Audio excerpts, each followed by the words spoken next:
My dear students, hope you had tried exercise 2.2 main quiz number 1.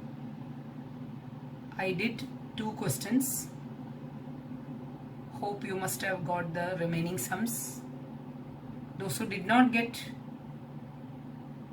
any particular sum can ask me through group. Today we are going to learn another concept, that is how to form a polynomial or find a polynomial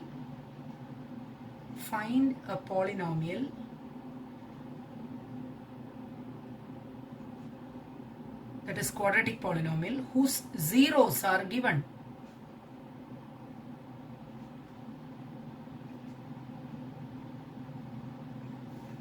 If we have a polynomial, we can find out its zeros, namely alpha and beta, by splitting the middle term or factorization. Just reverse process. Find a polynomial whose zeros are given. Let the zeros be alpha and beta.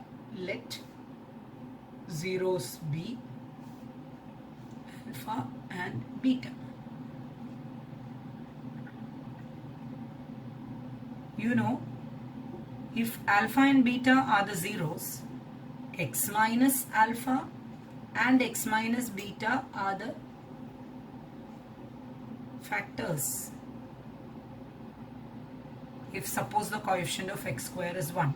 So assuming that the coefficient of x square can be any real value, we can write it as k into x minus alpha into x minus beta. That is k into x square minus alpha x minus beta x plus alpha beta.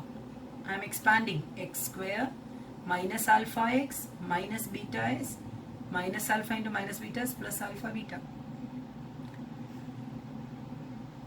I can even write it like this: x square, I am taking negative sign outside, alpha plus beta into x plus alpha beta. I am getting a clear quadratic form: x square term, x term and constant term. You can see in this the x coefficient has become alpha plus beta and constant term is alpha beta. So that if we know two zeros, we can form the polynomial. So this is the polynomial whose zeros are alpha and beta. I'll show you an example. Form a polynomial whose zeros are, form a polynomial whose zeros are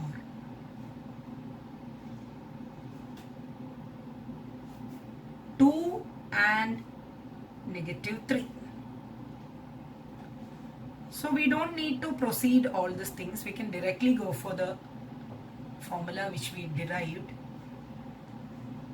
The polynomial will be k into x square minus sum of the, what is this, alpha plus beta, sum of the zeros.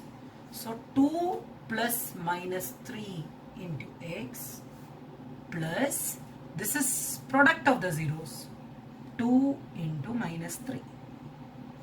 K is a real number. You can see this real number will become 1. This x square minus 3 plus 2 is minus 1. With minus sign it would become plus 1x minus 6.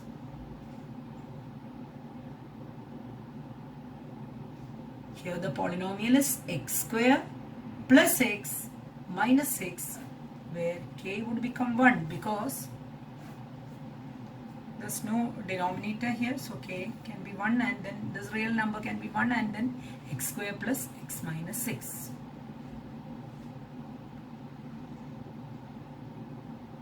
Hope you must have understood this. So here this is the formula: k into x square minus sum of the zeros into x plus product. Another example I'll show you. Form a polynomial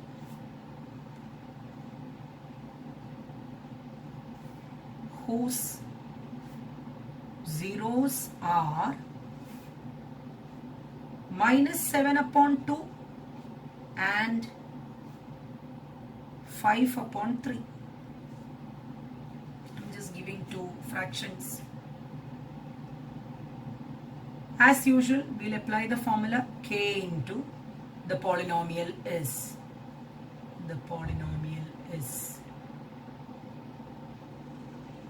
X square minus sum of the zeros. What is the sum of the zeros?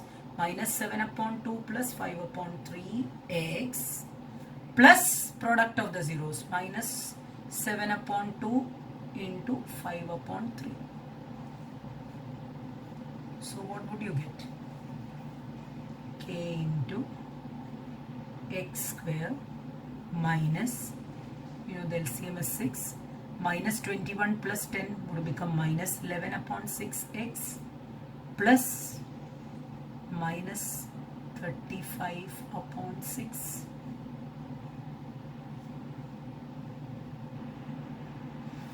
K into x square. If I go for a LCM 6, I can make it in the standard form. 6x square minus minus would become plus 11x minus 35. Here I can write this polynomial in the standard form as 6x square plus 11x minus 35 if k would become 6. So the polynomial is 6x square plus 11x minus 35.